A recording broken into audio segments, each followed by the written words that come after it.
Pregame.com.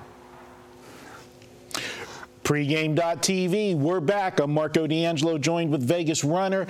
We're going to look at the Big 12 matchup between Texas and Kansas.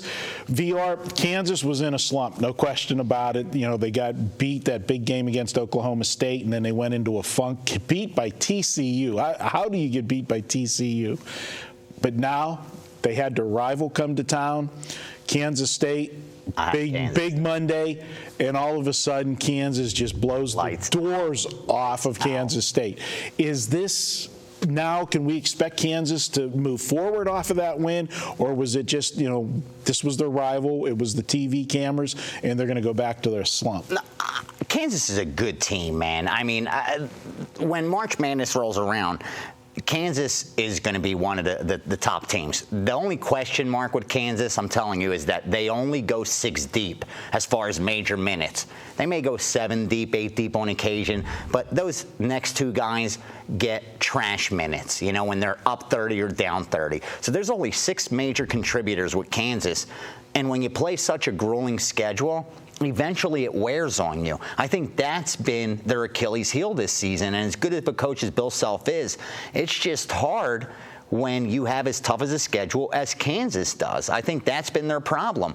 And that's why you see sometimes they're just not as consistent as what they look like on paper. Because on paper, I mean, they're one of the best teams. They play a man and zone, so they're tough to prepare for if you're off a good offensive team. They play a tough schedule. They got decent offense, great defense. They have size. They have all the makings of a top-level team. But I'm telling you, they don't go deep. That's their weakness. Well, one of the things that I looked at Kansas this year, and uncharacteristic of the normal Kansas teams, this team's played more of a slower type game this year. In Kansas basketball, playing games in the low 60s, that's not their style, and it's letting teams hang around with them. And then what we're seeing is they're not, in some of these big games here, they weren't executing down the stretch. Not deep, man. You're tired. And they were losing the games. But now, in the Kansas State game, he took his foot off the gas. Yeah. And, they put up 83 points. Yeah. And I think that was the wake-up call for Kansas, that they're going to move forward off of that type of win. And let's face it, you got your rival come to town. You're always going to be pumped up for, Kansas State. That's always a big game. Doesn't matter if it's football, basketball, whatever. You do it on Big Monday. And so you could say, and you even said when we came on air, I thought you were going to bring a lunch pail out and bring out a sandwich and say this is a sandwich game, because they just played Kansas State and they have Oklahoma State up next, who gave them a home loss. So I was thinking, honestly, coming in here, when I looked at this game, I said, I already know who Marco likes, because we don't tell each other who we like before we get on camera. And I swear to you, I was like, he's going to be all over Texas. As bad as they look, as horrible as they look, and how Rick Barnes is going to be there after the season, I have no idea. They're one of the worst offensive teams in all of college basketball. I was like, you're going to be on Texas. And you're surprising. I'm surprising. And the reason for it, and we've seen it with a couple other teams this year, when a team loses that first game, they go into that little funk, and Kansas, they lost that game that you talked about to Oklahoma State, and it put them in a they lose the next 2 games. They finally break out of it with a big game on TV. And I look back a couple weeks ago, same type of situation, and I actually gave it as a free pay right here on the videos with Scott, was Louisville against Marquette. Louisville had lost that first game to Syracuse, and what happened? They ended up having a 3-game slide. Yeah. Then they came home, a Sunday game. Lit it up. On TV, CBS, I think it was actually Super Bowl Sunday. They're playing Marquette, who at the time, Marquette was number 1 in the conference, believe it or not. And they came out slow. They were down 9-1, and then they just went on a run. It blew Marquette out, and then they had a couple good games in a row.